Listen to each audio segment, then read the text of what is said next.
Hello, Black Justice family. If this is your first time here, please consider subscribing so we can spread our important stories to more people. For our returning subscribers, thank you so much for your unwavering support. It truly means a lot to our community.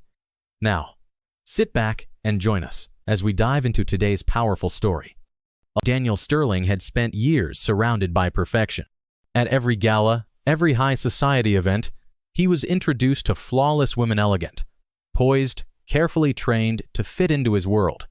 But none of them ever stood out. None of them ever felt real. Then he met Maya Bennett.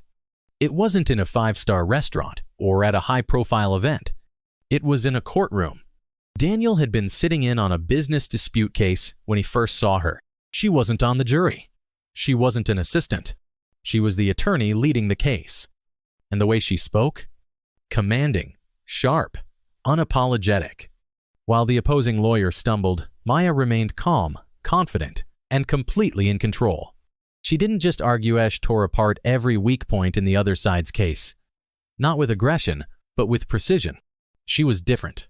She wasn't trying to impress anyone. She was just brilliant.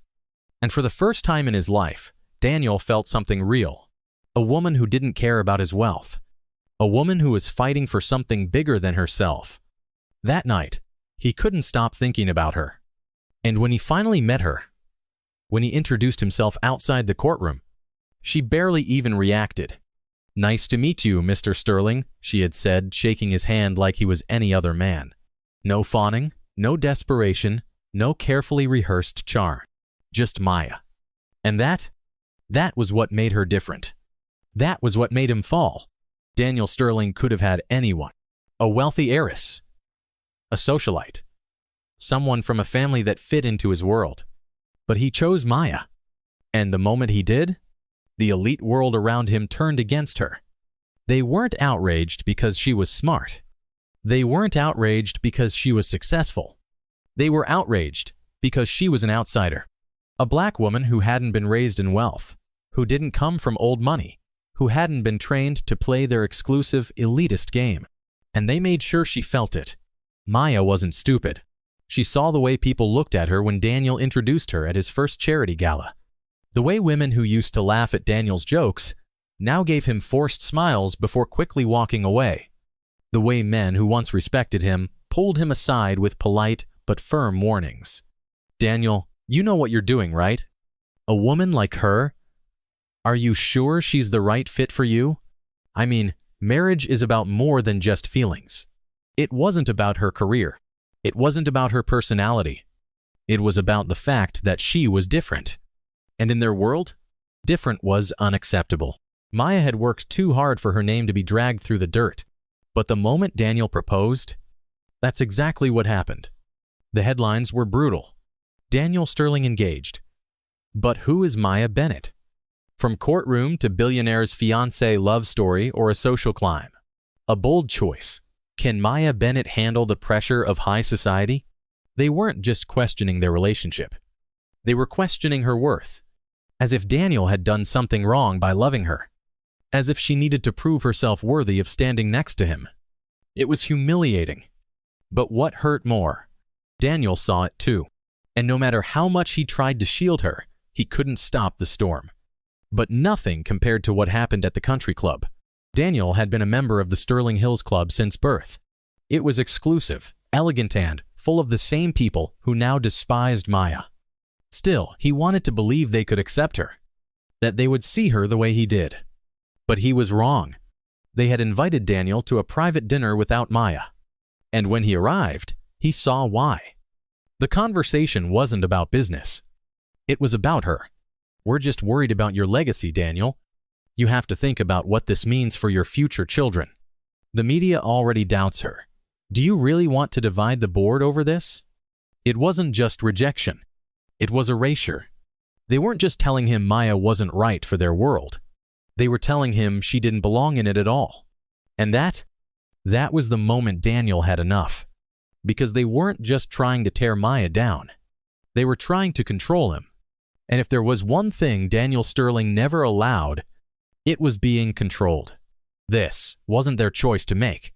And soon, they would understand that. Daniel sat at the long, polished mahogany table, his fingers curled into fists beneath the surface. The so-called concerned members of high society were sitting around him, sipping on their expensive wine, acting as if they were having a normal conversation. But this wasn't normal. This was an ambush. They weren't just suggesting Maya wasn't right for him. They were outright telling him she didn't belong.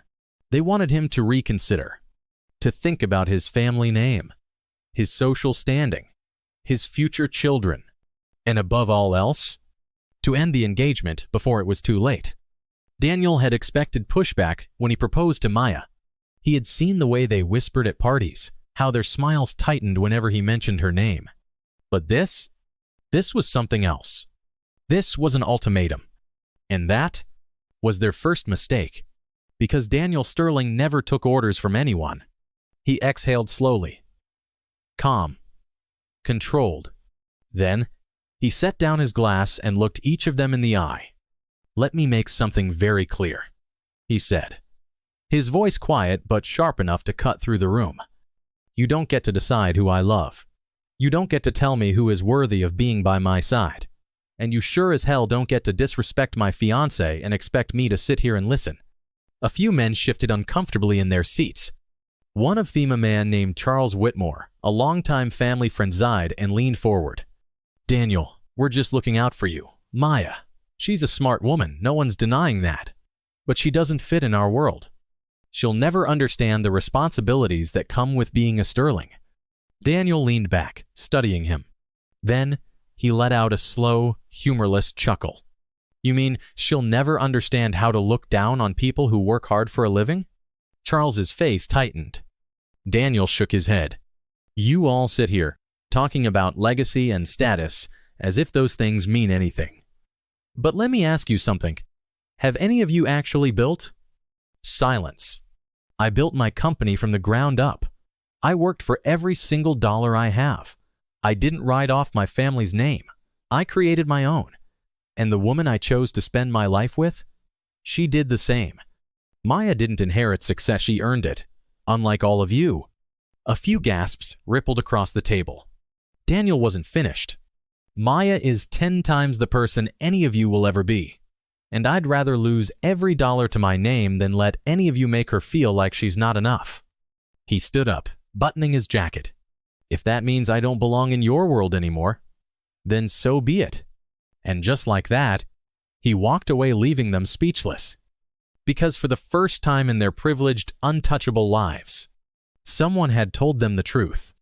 The country club dinner had been the final straw. Daniel was done playing nice. And now, it was time to make a statement. A very public one. The following weekend was the biggest event of the year, the annual Sterling Foundation Gala. An exclusive, invite-only event where the wealthiest, most powerful figures gathered. It was supposed to be the perfect display of status and legacy. And this year, Daniel made sure that Maya was at the center of it. When they arrived, hand in hand, the whispers began immediately. Women clutched their pearls. Men exchanged knowing glances. And yet no one dared say a word. Because as much as they despised Maya, as much as they thought she was an outsider, she stood beside Daniel Sterling. And Daniel Sterling was untouchable. They had tried to break her, tried to make her feel like she wasn't worthy. But standing there, in a breathtaking gown, confidence radiating off of her, she proved them all wrong. Then, as if the night wasn't already shocking enough, Daniel took the stage. He tapped the microphone, waiting for silence. Then, with a smirk, he dropped the bombshell. "Some of you have had a lot to say about my relationship." A few uneasy chuckles rippled through the crowd. Daniel's smirk didn't waver. "Let me save you the trouble. Maya and I are getting married, and I don't need your approval." Gasps, murmurs. Maya squeezed his hand, holding back a smile. Daniel's expression hardened. "In fact, let me make something crystal clear. If you have a problem with my fiancé, you have a problem with me. And if that's the case, you can consider yourself uninvited from our wedding and from my life." Silence. The elite socialites, the same ones who had believed they controlled him, looked stunned. Because they had lost. They had underestimated Maya. They had underestimated Daniel.